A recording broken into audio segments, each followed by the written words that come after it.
So what if I told you that the single most critical skill for your success at work has absolutely nothing to do with what's on your resume? I'm serious. It's not about your technical skills or how many years you've been in the game. It's trust. And in this explainer, we're going to break down the science of how it's built, why it's your most valuable asset, and the real, practical steps you can take to start building it today. You know, Stephen Covey famously called trust the glue of life. And that's such a perfect metaphor because it's so true, right? Trust is this invisible force that holds everything together, from our closest friendships to our most complex projects at work. We feel it all the time, but we rarely stop to actually think about how it works. But hey, we're not just talking philosophy here. In the world of business, trust isn't some fluffy, nice-to-have idea. No way. It's a hard-hitting, performance-driving asset that has a direct impact on the bottom line. So let's start treating trust like what it is, a hard metric, not just a vague feeling. Because in the world of high-performing teams, you'll see that trust has very real, very tangible consequences. So let me ask you this. What do you think is the #1 most important factor for a really high-performing team? Is it having the most talented people, raw intelligence, maybe just a killer work ethic? Well, Google, a company that is absolutely obsessed with data and performance, spent years and a ton of money trying to answer that exact question. They launched this massive internal study, looked at hundreds of their teams, all to find that magic formula for success. And what they found? Well, it wasn't what anyone expected. Turns out, the research was pretty shocking. The secret sauce wasn't about stacking a team with geniuses or people with decades of experience. The #1 predictor of a successful team was trust. They called it psychological safety, which is really just a fancy way of saying it's a shared belief that you're safe to take risks and be vulnerable with each other. And this just brilliantly highlights the flip side of the coin. If high trust is your biggest asset, then you better believe a lack of trust is your single biggest expense. It's the silent killer of productivity, of innovation, of everything. So let's talk about that cost. What are the ripple effects when you have a trust deficit? I mean, how does it actually show up in a team or a whole organization?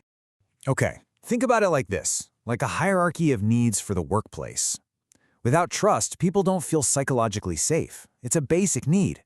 So they get stuck at the bottom of the pyramid right in survival mode. And instead of thinking about how to innovate or collaborate, all their energy goes into just protecting themselves. That disengagement, it's a direct result of their most fundamental need at work not being met.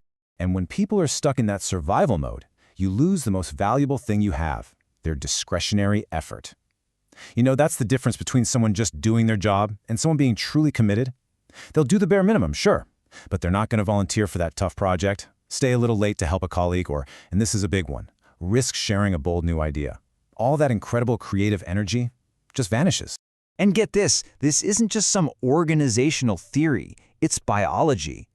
A low-trust environment is constantly flooding our bodies with the stress hormone cortisol. And this is not trivial. Cortisol literally impairs higher-level brain functions like creativity and problem-solving. It makes it physically harder for your team to think clearly and do their best work, all while weakening their immune systems. So, here's the crucial takeaway. A low-trust culture isn't just bad for business, it's literally bad for your health. It hurts the company's performance, sure, but it also harms the well-being of every single person in it. Okay, so that's the problem. It's a big one, but here is the really good news. Trust isn't magic. It's a skill. It's something that can be learned, practiced, and built. And that's where this actionable framework comes into play. So here it is. This is the architecture for building trust, the 8 pillars. Think of this as your playbook. You've got clarity, being transparent, compassion, which is about caring, character, doing the right thing, competency, being good at what you do, commitment, following through, connection, building real relationships, contribution, delivering results, and finally consistency, which is all about being reliable. For this explainer, we're going to zoom in on 2 of the most foundational ones, clarity and compassion. Let's start with clarity. This one is so foundational for a really simple reason. People trust what they understand, and they mistrust what they don't. Simple as that. The equation is super simple. Clarity builds trust, ambiguity absolutely destroys it. I mean, think about being on a project with a really vague goal. People start wondering, what are we even trying to do here? Or, am I even doing this right? That kind of uncertainty just breeds anxiety and fear. Clarity wipes all that away by giving everyone a clear map of what's expected. So how do you actually create clarity? Well, here's a brilliant, super simple tool you can start using today, the ODC method.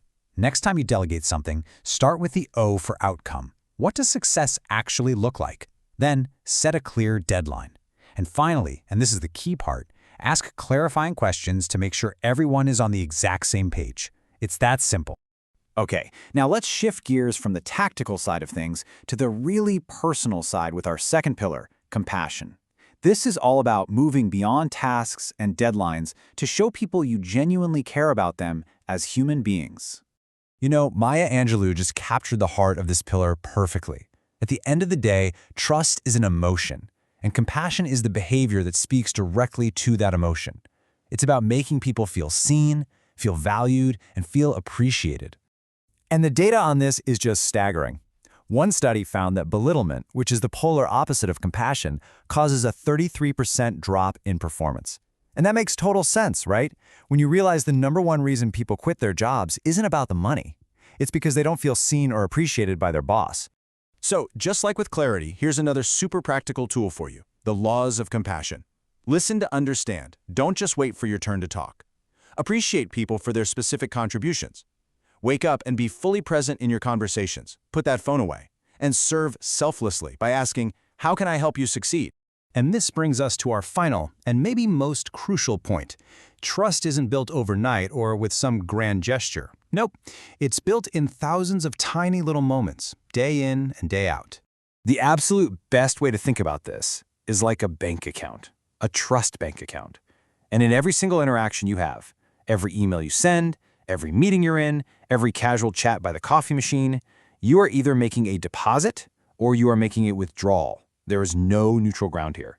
Every time you're clear, that's a deposit. Every moment of compassion, that's a deposit. Every broken promise or confusing message, that's a big withdrawal. So the question I want to leave you with is this. What will your very next interaction be? A deposit or a withdrawal?